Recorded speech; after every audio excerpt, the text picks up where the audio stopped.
It's Fredma again.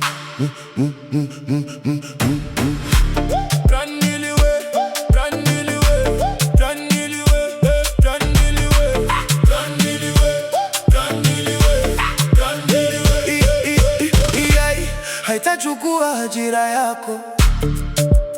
Watu wanaotumia AI watachukua ajira yako.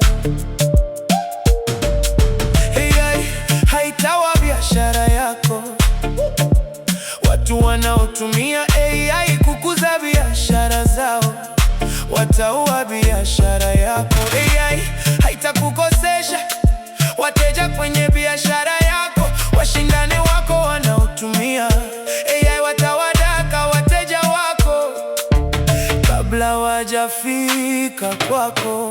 AI, oh AI, oh AI, ni habari ya mjini. AI, oh AI, oh AI, ipo kwa ajili yako. AI ndiyo itafanya kazi zako, itaokoa muda wako, itafanya maisha yako uyaishi kwa ajili yako.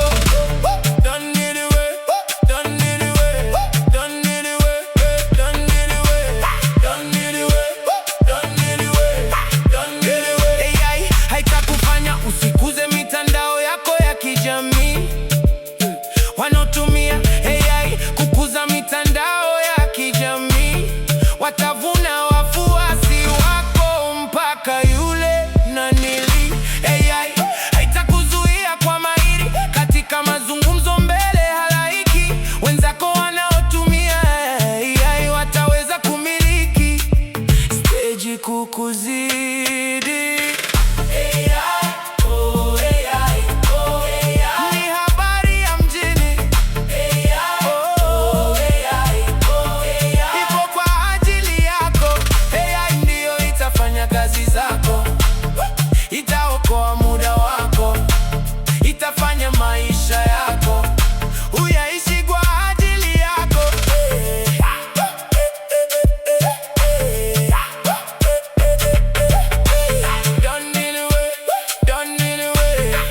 AI haitakufilisi we, mwandishi wa vitabu mwenye mbinu za zamani. Waandishi wenzako wanaotumia AI watakuondoa sokoni. AI haitaua brandi yako. Watu wanaotumia AI watakuza brandi zaidi yako. AI haitakuzuia kupata wateja wa makala zako. Waandishi wenzako wanaotumia AI watawanasa wateja wako kabla wajafika kwako.